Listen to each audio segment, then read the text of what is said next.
하나님 말씀 보겠습니다. 하나님 말씀은 구약성경 학개서 1장 1절로부터 15절까지의 말씀 보겠습니다.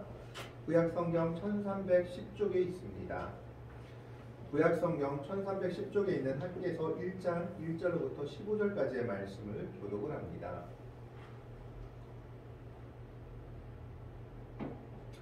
다 찾으신 줄 알고 1절의 말씀을 제가 먼저 봉독해 올립니다.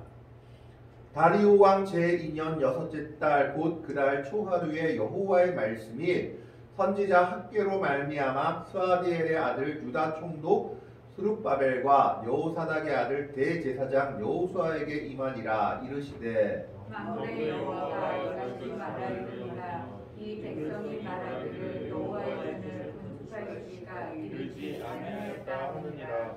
여호와의 말씀이 선지자 학개에게 임하여 이르시되 이 성전이 황폐하였거늘 너희가 이때 상접한 집에 거주한 것이 옳으냐. 그러므로 이제 만군의 여호와가 이같이 말하노니 너희는 너희의 행위를 살필지니라. 너희가 많이 뿌릴지라도 수확이 적으며 먹을지라도 배부르지 못하며 마실지라도 흡족하지 못하며 입어도 따뜻하지 못하며 일꾼이 삭슬 받아도 그것을 구멍 뚫어진 천대에 넣음이 되느니라. 만군의 여호와가 말하노니 너희는 자기의 행위를 살필지니라. 너희는 산에 올라가서 나무를 가져다가 성전을 건축하라. 그리하면 내가 그것으로 말미암아 기뻐하고 또 영광을 얻으리라. 여호와가 말하였느니라. 너희가 많은 것을 받았으나 도리어 적었고 너희가 그것을 집으로 가져갔으나 내가 풀어버렸느니라.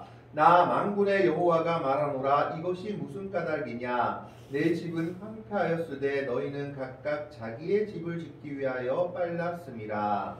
그러므로 너희로 말미암아 하늘은 빛을 그쳤고 땅은 산물을 그쳤으며 내가 이 땅과 산과 곡물과 새 포도주와 기름과 땅의 모든 소산과 사람과 가축과 손으로 수고하는 모든 일에 한재를 들게 하였느니라. 스아디엘의 아들 스룹바벨과 여호사닥의 아들 대제사장 여호수아와 모든 백성이 그의 하나님 여호와의 말씀을 선지자 학개의 말을 들으니 이는 그의 하나님 여호와께서 그를 보내셨습니다. 백성이 다 여호와를 경외하며 그때 여호와의 사자 학개가 여호와의 위임을 받아 백성에게 말하여 이르되 여호와가 말하노니 내가 너희와 함께하노라 하니라. 여호와께서 스아디엘의 아들 구약 총독 스룹바벨의 마음과 여호사닥의 아들 대제사장 여호수아의 마음과 남은 모든 백성의 마음을 감동시키시네. 그들이 와서 만군의 여호와 그들의 하나님의 성 공사를 하였으니. 15절 말씀 같이 읽습니다. 그때는 다리오 왕 제2년 여섯째 달 24일이었더라. 아멘. 우리는 보통 학개 선지자를 하면 그동안 교회에서는 교회 건축에 관한 성경으로 그리고 본문으로 많이 설교를 했습니다. 소선지서 중에 학개와 스가랴가 성전 건축에 관한 이야기를 담고 있기 때문에 교회 건축을 할 때 학개와 스가랴서를 가장 많이 인용했던 것을 볼 수 있습니다. 그리고 또 어떤 부흥사님들 같은 경우에는 학개와 스가랴서를 인용하면서 교회 건축을 위해서 어느 정도 자기 것을 희생하고 헌금을 했더니 하나님이 어떻게 물질적인 복을 배로 주셨는지를 예화로 드는 경우도 많이 볼 수 있습니다. 물론 그것이 온전히 다 틀렸다고 할 수는 없지만 그러나 학개와 스가랴 선지자에서 말하는 것은 성전 건축에 관한 겁니다. 오늘날 우리가 건축하고 있는 것은 교회당이라고 할 수 있고 성전과는 조금 다른 개념이라고 할 수 있습니다. 이 당시 성전은 오로지 하나밖에 없는 장소였습니다. 예루살렘에 제사와 예배를 드리기 위한 장소로 성전이 건축되었던 겁니다. 그런데 이 성전이 있기 전에 이스라엘 백성들은 어디에서 제사를 드리고 예배를 드렸느냐? 구약 성경에 보면 산당에서 예배를 드렸다라고 되어 있습니다. 그런데 이 산당 제사가 금지된 이유는 산당은 하나님께 예배드리는 장소이기도 했지만 우상에게도 같이 예배드리던 장소가 되었기 때문에 예루살렘 성전을 건축하고 난 이후에는 산당에서 예배하거나 제사하는 것은 금지되었습니다. 절기를 따라 오로지 예루살렘 성전에서만 하나님께 예배하고 제사할 수 있었던 겁니다. 그런데 이 성전 예배가 언제 무너졌느냐? 남유다가 멸망하면서 성전 예배가 무너졌습니다. 이스라엘 백성들이 남과 북으로 나뉘어졌습니다. 솔로몬의 범죄로 인해서 10지파는 북이스라엘 백성들이 되었고 유다 지파와 베냐민 지파, 정확하게는 거기에 므낫세 반지파까지 해서 2지파 반이 남유다 백성들이 되었습니다. 그런데 북이스라엘은 남유다보다 200년 먼저 아수르란 나라한테 멸망당했습니다. 그리고 이 아수르는 민족 혼합 정책을 썼습니다. 왜냐하면 민족성을 가지고 있으면 아수르란 나라한테 대항하기 쉽다라고 생각해서 각 민족들의 정체성을 없애고자 민족끼리 결혼을 시켰던 겁니다. 이것은 이스라엘 백성들에게는 큰 타격이었습니다. 우리처럼 민족 단일성을 계속 지키고 있었던 사람들이었기 때문에 결국 이 민족 혼합 정책은 후에 사마리아인이라고 불리는 사람들을 낳게 되었습니다. 이스라엘 백성들처럼 유대교를 믿지만 이스라엘 백성들에게는 환영받지 못하는 민족들을 낳게 되었던 겁니다. 그리고 북이스라엘이 멸망당한 지 200년이 조금 더 지나고 나서 남유다는 바벨론한테 멸망당하게 됩니다. 바벨론이라는 나라한테 완전히 멸망당하면서 예루살렘 성벽과 예루살렘 성전이 완전히 불타 없어졌습니다. 그러면서 성전에서 드리는 예배와 제사가 무너졌던 겁니다. 70년 동안 바벨론 포로 생활을 하면서 그러면 이 사람들은 어떻게 예배를 드렸을까요? 70년 포로 생활 속에서도 유대인들은 예배를 드려야 했기 때문에 성전 제사는 드릴 수 없었지만 결국 그것이 회당 중심의 예배로 바뀌게 되었습니다. 제사는 이제 드릴 수 없게 되었지만 하나님의 말씀을 안식일마다 모여서 나누고 말씀을 가르치는 한 장소를 정하게 되었습니다. 그것이 바로 회당입니다. 그때부터 회당이 시작되어서 예수님 당시까지 회당 중심의 예배가 지속되어 오고 있었던 겁니다. 그리고 회당에서 가르치는 것과 더불어서 또 무엇이 됐느냐? 개인 가정이나 개인이 기도하는 기도의 모습들이 강조되었습니다. 성전에 와서 제사나 절기를 드릴 수 없었기 때문에 기도의 모습들이 강조되어서 이때부터 하루 3번씩 기도하는 그런 어떤 규칙들이 생겨나게 된 것입니다. 그래서 다니엘서에 보면 다니엘이 예루살렘 성전이 있는 곳을 향해서 하루 3번씩 창문을 열고 기도했다라고 기록되어 있죠. 이것이 바로 성전 예배가 없어지고 나서 생긴 새로운 율법들이었습니다. 회당에서 제사는 못 드리지만 모여서 하나님의 말씀을 공부하고 하나님의 말씀을 배우고 율법을 가르치는 사람들이 생겼고 이제 제사를 드리지 못하니까 그것이 무엇으로 대체되었느냐? 하루 3번 기도하는 기도의 모습들로 대체되었던 겁니다. 그렇게 그들은 70년 동안 바벨론 포로 생활 동안 하나님에 대한 신앙을 잊지 않기 위해 회당 중심의 신앙생활을 했습니다. 그런데 문제는 70년 포로 생활이 끝나고 나서 이제 그들이 본토 고향으로 돌아오고 나서부터 시작되었습니다. 그들이 본토 귀환은 페르시아 왕이었던 바사 왕이었던 고레스의 침령에 의해서 본토로 귀환되게 되었는데 이것 또한 역사적인 사실과 관련이 있습니다. 바벨론이란 나라는 각 나라 자기가 정복한 지역에서 가장 유능하고 똑똑한 사람들을 자기들의 수도로 불러 올렸습니다. 그래서 자기가 정복한 나라들이 다시 일어서지 못하도록 하는 정책을 썼던 겁니다. 각 나라에서 지도자급 사람들만 잡아가면 나머지 사람들은 남아있어봤자 별 볼 일 없다라고 생각했던 겁니다. 그런데 바벨론의 뒤를 이은 페르시아는 다른 정책을 썼습니다. 그러다 보니까 여러 가지 힘들고 어려운 문제들이 생겨서 페르시아는 자기들이 잡아온 모든 나라의 포로들을 자신들의 고향으로 다 돌려보내버렸습니다. 대신 한 가지 조건을 달았습니다. 너희들의 나라에서 너희들 마음대로 자치구역을 이루면서 살지만 나한테만은 복종해라. 페르시아 왕한테만 복종하면 아무 문제 없이 살아가겠다. 자치권을 줬던 겁니다. 그래서 바사왕 고레스 때 유대인들은 70년 동안 포로 생활을 마치고 포로되었던 사람들이 3차에 걸쳐 자신들의 고향인 예루살렘으로 귀환했던 겁니다. 그들이 예루살렘으로 귀환하자마자 가장 먼저 하려고 했던 것이 무엇이었냐 하면 우리가 그동안 잃어버렸던 성전을 다시 만들자라고 했던 겁니다. 그래서 그들은 오자마자 하나님의 성전을 다시 건축하고자 했습니다. 그런데 여기에서 몇 가지 문제가 발생했습니다.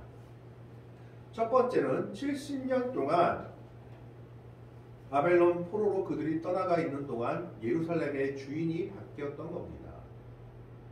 예루살렘에서 중심이 되었던 세력들이 유대인들이 아니라 맨 처음에 말씀드렸던 호남 민족이었던 사마리아 백성들이 예루살렘 성의 중심 세력이 되었습니다.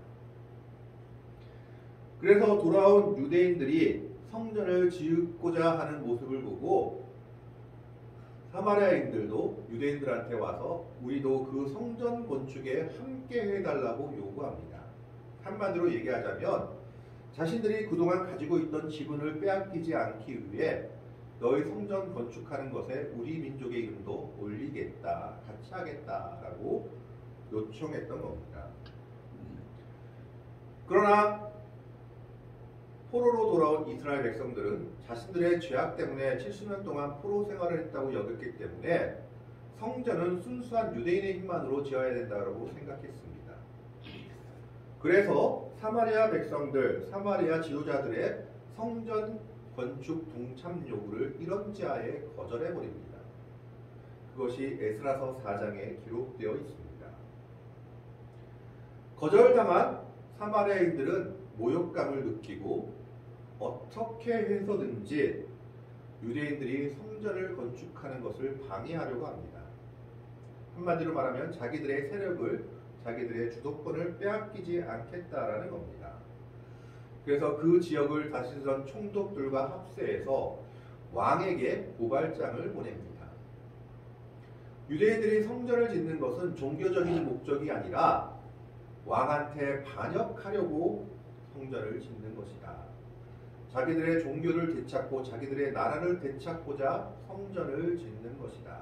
그것이 진정한 목적이다라고 얘기했던 겁니다. 처음에 그 상소는 받아들여지지 않았습니다. 그러나 그들이 계속해서 상소를 올리니까 몇 대 왕을 거치며 아다사스다 왕 때 그 상소가 받아들여져서 성전 건축을 중단하라라고 명령이 내려집니다. 그래서 그 왕의 명령 때문에 성전 건축이 중단되게 됩니다. 그러면서 성전 건축을 중단한 이후에 이스라엘 백성들은, 즉 포로로 귀환한 남유다 백성들, 유대인들은 성전 건축을 다시 재개할 엄두를 감히 내지 못한 채 18년이란 세월을 흘러보냈습니다. 그리고 그들은 그동안 자기들의 집과 자기들의 생활에 최선을 다해서 살았던 겁니다. 그러면서 그들은 성전 건축을 하지 못하는 이유를 몇 가지를 대면서 변명하기 시작합니다. 첫 번째 이유는 포로로 돌아온 우리들이 성전 건축할 만한 재정적인 여유가 없다라는 거였습니다. 한마디로 말해서 돈이 없다라는 겁니다. 솔로몬 성전을 기억하면 백향목, 성전은 그 의리의리한 금 그리고 화려한 대리석으로 성전을 만들어야 되는데 그만한 것을 갖출 만한 재력이 이미 포로 생활을 70년 동안 하고 온 우리에게 무엇이 있겠느냐? 돈이 없다. 할 수가 없다라고 첫 번째 핑계를 냈습니다. 두 번째 핑계는 무엇이었냐 하면 지금 이렇게 성전을 건축하려고 하는데 사마리아인들이 그리고 우리 총독들이 반대하고 왕이 하지 못하라고 하지 않느냐. 너무 방해가 심해서 지을 수가 없다라는 겁니다. 그러면서 감히 다시 성전을 지을 생각을 하지 못했던 겁니다. 세 번째 핑계는 뭐냐 하면 예레미야가 70년 포로 생활을 마치고 너희들이 이 땅으로 돌아올 것이다 라고 말했는데 그 포로 생활이 3차에 걸쳐서 끝났습니다. 왜냐하면 한 번에 다 돌아온 게 아니라 1차, 2차, 3차에 포로 귀환이 있어지니까 1차 때 온 사람들은 70년이 되기 전에 60년, 66년 정도에 예루살렘으로 돌아왔던 겁니다. 그래서 그들이 뭐라고 말했느냐? 아직 포로 생활 중이다. 70년이 아직 안 끝났는데 성전 아직 지을 때가 안 됐다라고 이런 변명들을 했던 겁니다. 그래서 그것에 말한 것이 바로 오늘 본문 2절의 말씀입니다. 만군의 여호와가 이같이 말하여 이르노라. 이 백성이 말하기를 여호와의 전을 건축할 시기가 이르지 아니하였다 하느니라. 그들의 핑계를 말하고 있는 겁니다. 돈이 없습니다. 다른 사람들이 너무 방해합니다. 아직 때가 되지 않은 것 같습니다.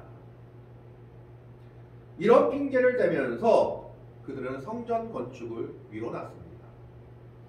그래서 성전 건축을 미뤘다는 것은 회당 예배는 살아있지만 성전 예배가 아직 살지 못했다라는 겁니다. 회당 예배는 무엇입니까? 자기가 받는 것이죠. 말씀을 듣고 율법을 해석하고 기도하는 그런 중심이 회당 예배면 성전 예배는 어떻게 보면 드리는 예배다라고 볼 수 있습니다. 하나님께 제사 드리고 바치는 것이 중심이 되는 것이 성전 예배였지만 드림의 예배가 사라져 있던 것이었습니다. 그러면서 하나님이 답답히 여기다 못해서 선지자를 일으켜 세운 것입니다. 18년이 지나가도록 성전을 다시 지을 생각을 하지 않으니까 학개와 스가랴라는 선지자를 세워서 이스라엘 백성들을 책망하기 시작합니다. 4절 말씀에 보면 이 성전이 황폐하였거늘 너희가 이때 판벽한 집에 거주하는 것이 옳으냐라고 말하고 있습니다. 이 말이 무슨 말인가 하면 성전이 공사하다가 중단된 상태였던 겁니다. 차라리 공사를 안 했으면 모르겠는데 여러분 공사하다가 중단된 그런 공사판에 가보십시오. 그곳이 어떻습니까? 황량하다 못해 쓸쓸하죠. 이건 쓰레기장도 아니고 정말 안 좋은 것을 볼 수 있습니다. 그 정도로 지금 유대인들이 성전을 만들다가 중단한 그 성전도 황폐해졌다라는 겁니다. 하지만 이스라엘 백성들은 성전 공사를 건축하고 나서 자기 집을 지었는데 아주 잘 지었던 겁니다. 그래서 너희가 이때 판벽한 집에 거주하는 것이 옳으냐?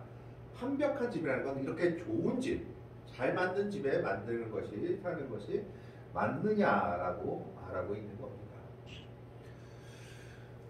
즉 하나님께 드림의 예배를 드려야 할 성전을 내팽겨치고 너희 집부터 먼저 이렇게 잘 짓고 하나님의 성전을 잊어버리고 사는 것이 맞겠느냐라고 물어볼 수 있는 겁니다.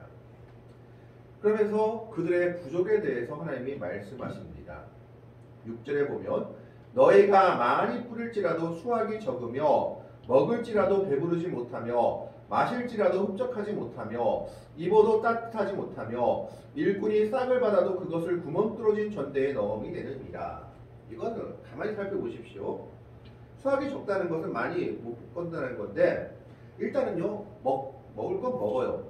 마실 건 마시고 입을 건 입습니다. 그리고 돈도 받습니다. 그런데 거기에 뭐가 없느냐? 만족이 없는 겁니다. 왜요? 하나님을 예배하는 예배의 삶이 빠지다 보니까 세상에서 내가 먹을 거, 입을 거, 마실 거 다 먹고 돈 다 받아도 그것이 내 안에 들어오지 못하고 쑥쑥 빠져나가고 내 안에 기쁨과 마음의 풍족을 채워주지 못하는 겁니다. 그래서 먹어도 배부르지 못하고 마셔도 흡족하지 못하고 입어도 따뜻하지 못한 상태가 되는 겁니다. 심지어 돈을 제대로 받았지만 그 돈이 그냥 흘러나가 버리는 겁니다. 구멍 뚫어진 전대에 넣이 됩니다. 물론 우리가 그렇게 생각할 수는 없겠지만 어떤 분들이 이렇게 하시는 분들이 있습니다. 11조를 안 냈더만 11조보다 더한 돈이 빠져나가더라. 약간 그런 상황과 비슷하다라고 볼 수 있습니다. 그러면서 하나님께서는 성전 건축을 독려하십니다. 7절에 만군의 여호와가 말하노니 너희는 자기의 행위를 살필지니라. 자기의 행위를 살피라는 건 너희 믿음을 한번 돌아보라 라고 얘기하는 겁니다. 그러면서 중요한 말씀을 하나 합니다. 8절 말씀을 우리 같이 읽어보겠습니다. 8절입니다. 8절을 한번 띄워주세요.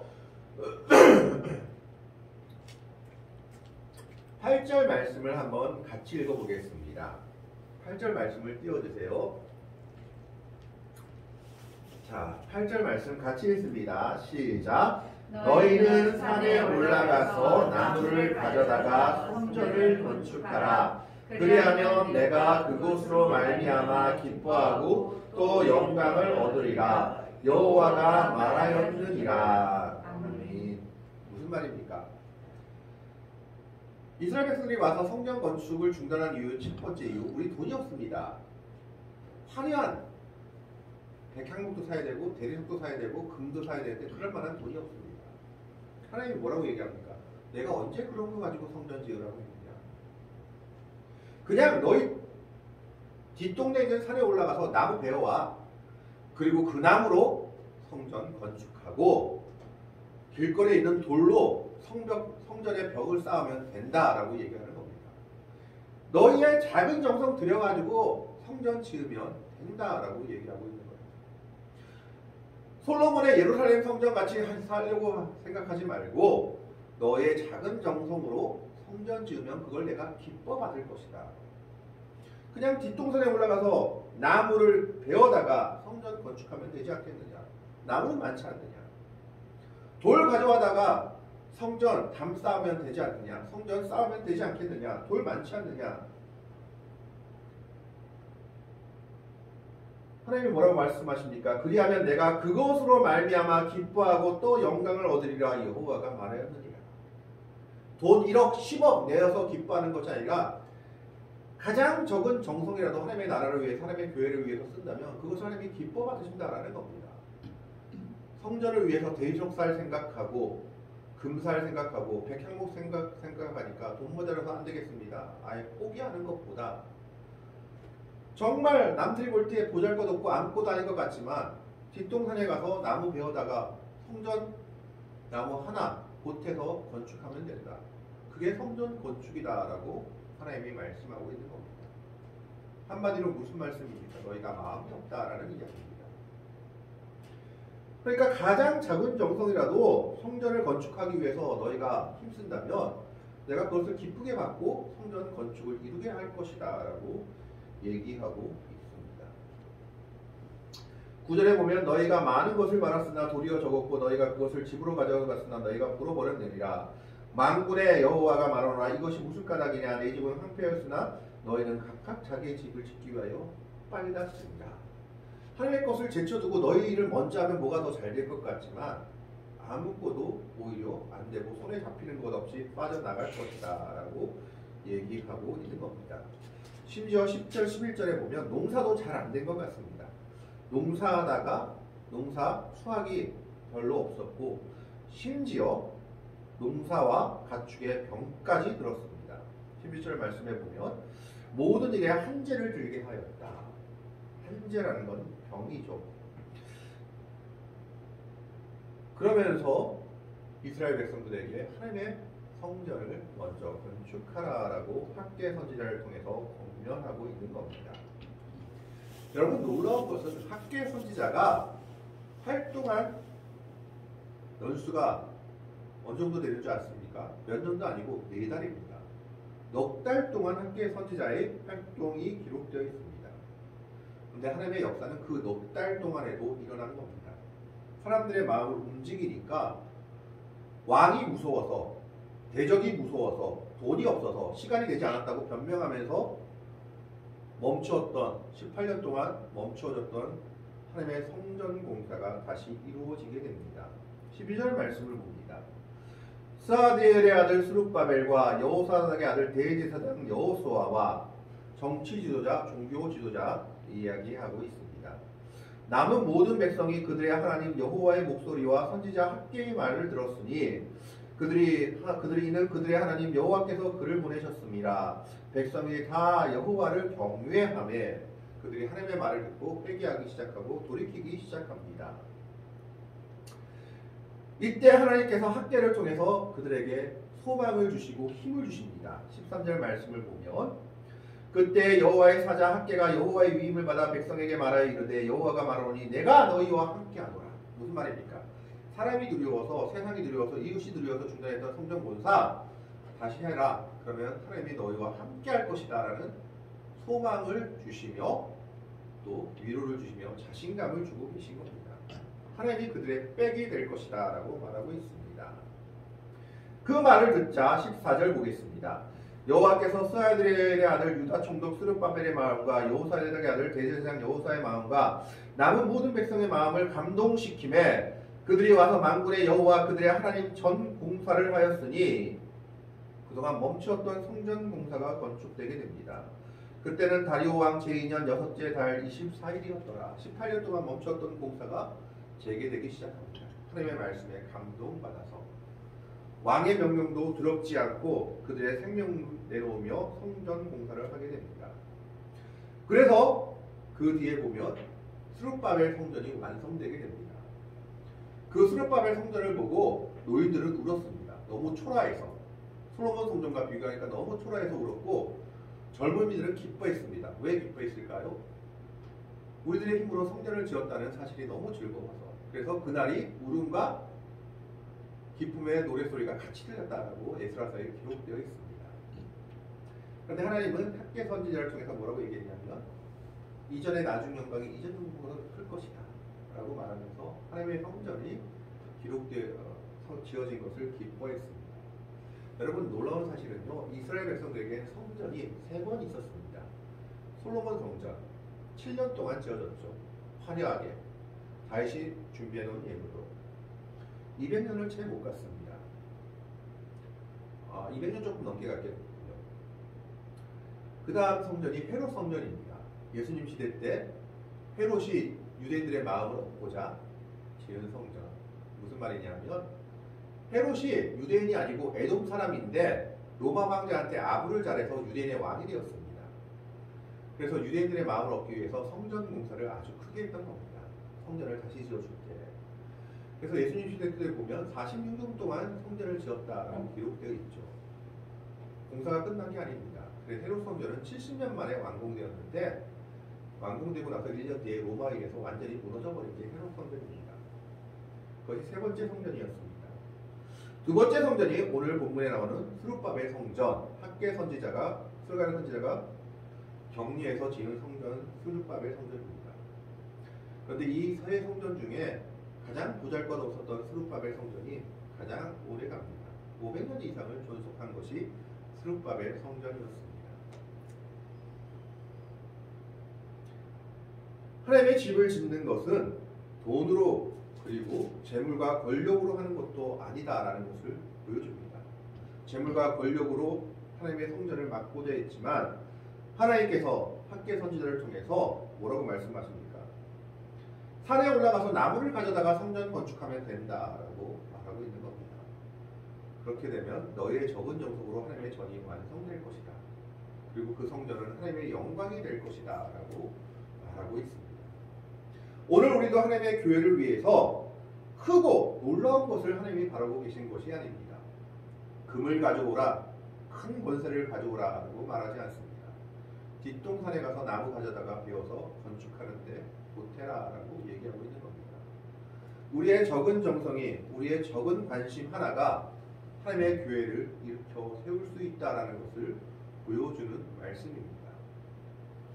우리의 적은 관심 하나, 적은 정성 하나가 하나님의 교회를 일으키며 세워가는 것임을 오늘 학개 선지자의 말씀, 나무를 가져다가 성전을 건축하라는 말씀을 기억하며 참으로 우리들의 적은 관심과 우리들의 적은 정성 하나가 하나님의 교회를 일으켜 세운다는 것을 기억하면서 정말 하나님의 교회를 향해서 하나님의 나라를 향해서 우리의 작은 정성 하나를 드릴 수 있는 복되고 아름다운 믿음의 성도들이 될 수 있기를 여러분의 정성을 통해서 여러분의 헌신을 통해서 하나님의 교회가 확장되며 하나님의 교회가 새롭게 세워지며 부흥하는 역사를 일으킬 수 있기를 주님의 이름으로 간절히 축원합니다. 기도하겠습니다. 하나님, 오늘은 학계 선지자를 통한 참으로 성전 건축을 향한 권면을 보게 됩니다. 그들이 돈이 없다고, 대적들의 방해가 두렵다고, 아직 때가 되지 않았다고 건축을 미뤄두고 있을 때 하나님은 선지자를 통해서 산에 올라가서 나무를 가져다가 성전을 건축하라라고 명령하고 있는 것을 보게 됩니다. 우리가 그 명령에 순종할 수 있게 하시고 우리의 정성을 통해 하나님의 나라를 확장하게 하시고 하나님의 교회를 새롭게 세워갈 수 있는 주의 백성들 되게 하여 주옵소서. 모든 걸 감사드리며 우리를 사랑으로 구원하여 주신 우리 구주 예수 그리스도의 이름으로 간절히 기도하옵나이다. 아멘.